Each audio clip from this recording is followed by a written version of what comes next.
The segue from English teacher to coach actually happened pretty smoothly and pretty not planned, let's say. I wasn't really planning on becoming a coach, just like I wasn't planning on becoming an English teacher at the beginning either. But after teaching for a few years, I started to realize that my job was starting to change. It wasn't so much about teaching English to people as it was about getting them to use what they already knew to communicate in English. So what I realized was the things that were holding most people back from advancing in their English skills were things like being a perfectionist, being afraid to make mistakes, wanting things to go really well the first time. So failure was one of those things. They were afraid about what people would think about the way they spoke. They were afraid of making a mistake, like I said. So I started realizing a lot of these things were not really English related at all. They were things that these people were doing in every aspect of their life. So the first one that I noticed, the first one that became very apparent was the fear of making mistakes.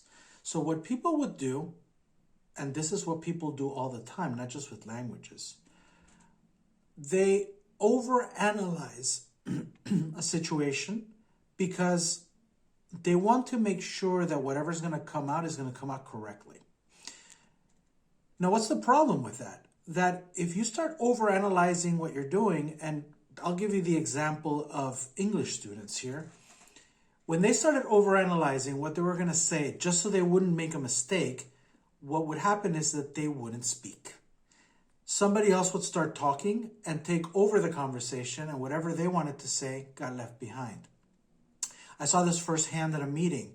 We were having a role play meeting, and one person had something serious to say, but he started thinking about it because he wanted it to come out correctly. He wanted to use the right thing. So he was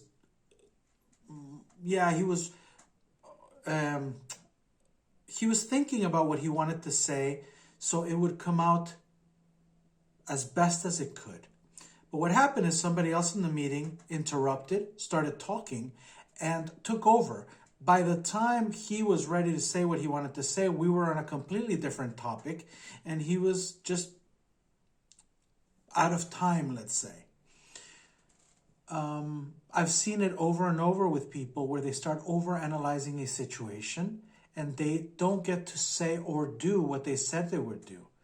I've seen it with people, I've seen it with myself included. I get a great idea, or at least what seems like a great idea at that moment, and I start to overanalyze the idea to see how I can go about doing it, what is the best way to approach it, how could I implement the idea, and where is it going to take me, what are the pros and cons, and so on and so on. And then what ends up happening is the idea dies. I don't do anything with it because most of the time your subconscious will actually talk you out of doing something that it doesn't recognize, something that is maybe uncomfortable, something that is different. Your subconscious will talk you out of it. So you will actually talk yourself out of doing this great idea that when it came up, you thought, oh my God, this is the idea. This thing is going to be huge. This is it for me. And all of a sudden, a few days later, you're thinking, nah, you know what? It's not such a good idea. I'm not going to do this because it's too risky. We have run into this problem or we run into that problem. And then you don't do it. So that was from overanalyzing. That's all. The other thing that hurts people a lot is perfectionism. They want to get things just right. They want to be perfect with what they're talking about. And what happens there is that we are human beings. We are not perfect by any means. If you take our left side and our right side, they're not exactly the same. We are not perfect in any single way. So why would you expect to do something in a perfect way? The beauty of being human is the differences that we have, the imperfections that we have. So you have to embrace them and embrace them in your ideas, embrace them in what you want to say. Perfectionism will make somebody not make this podcast because, oh, what if I make a mistake? Or what if I say something wrong? Well, if that happens, then that happens. If it's really bad, I can edit it out later. If it's not that bad, then I leave it in and it's just, human error. It just happens. But the most important thing is that you communicate what you want to communicate. So if you are studying a language, you're studying this language because you want to communicate with other people. So most important is that you communicate, not that you use perfect grammar. If the other person understands what you said, that's what you want. If you are selling something, then at the same time, you want to make sure that you are communicating what it is that you want to communicate at this moment, even if it's not perfect, because you wait for perfection and you're going to lose your turn. Another problem with perfection is that you put together something so much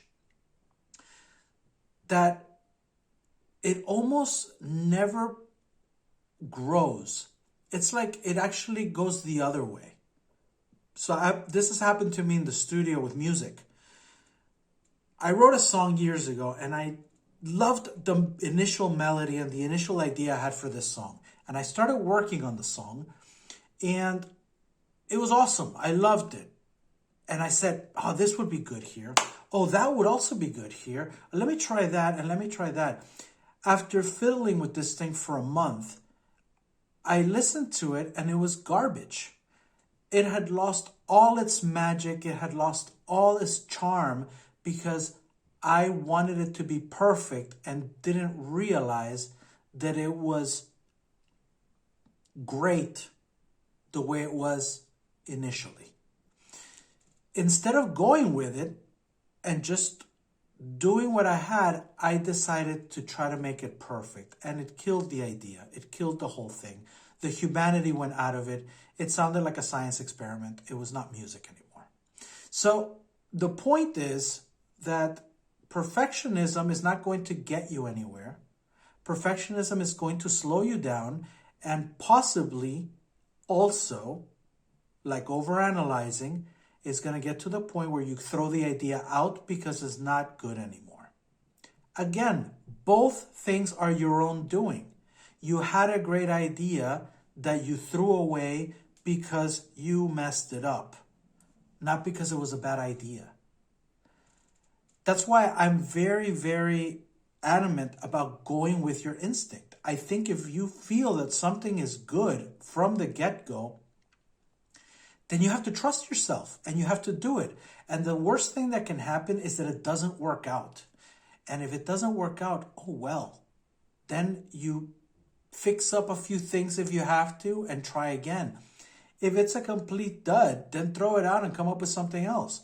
But give it a shot. But the second you start overanalyzing it, or the second you start trying to make it perfect, you've lost already. You might as well throw out the idea at that point.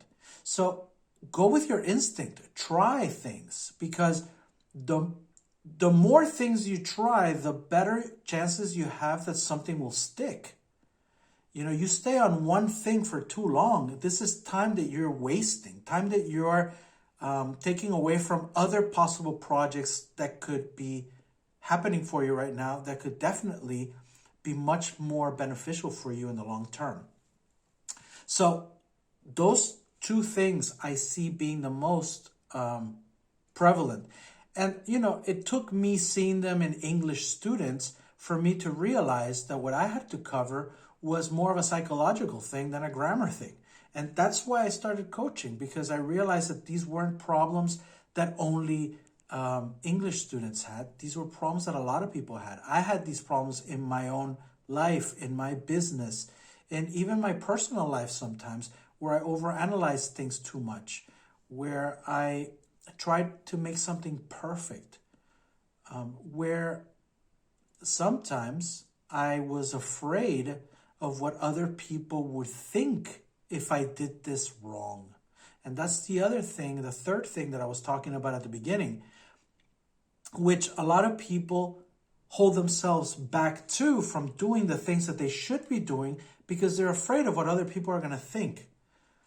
Listen, there are a lot of people out there that are going to hate on you because they say that you don't know what you're doing, or that you're not good enough, or that you don't look good enough. But I don't see them doing anything. The people that are doing something are not going to criticize you. They're too busy doing things to worry about what you're doing. So the people criticizing you are doing nothing. So don't worry about those people. Don't be afraid of what they're going to think. Who cares about what they think? Those are the same people that when you finally succeed are going to be coming after you for a photograph, for an autograph, for whatever it is, for advice. They're going to come to you and ask you, how did you do that? I want to do that. How did you do it? Yeah, now that you've got it, they want to know your secret. But when you were first starting out and trying everything you could, they laughed at you. Don't listen to those people. Those people are not going to help you. Yeah. If anything, use them as fuel. Realize that you are actually doing better than they are because you are actually trying. So stop being afraid of them. Don't worry about that. So perfectionism, overanalyzing, being afraid of what other people are going to think of your level of skill or what you can do, get rid of those things. Those things are not helping you. They are not, all they're going to do is they're going to hold you back from accomplishing what you want. So try everything. Go with your instinct. If your instinct says do it, then do it. If your instinct says no, then don't do it. Either way, go with the things that feel good and worry only about you. Remember that things don't have to be perfect. Remember, you don't have to overthink anything, and there's nothing to be afraid of.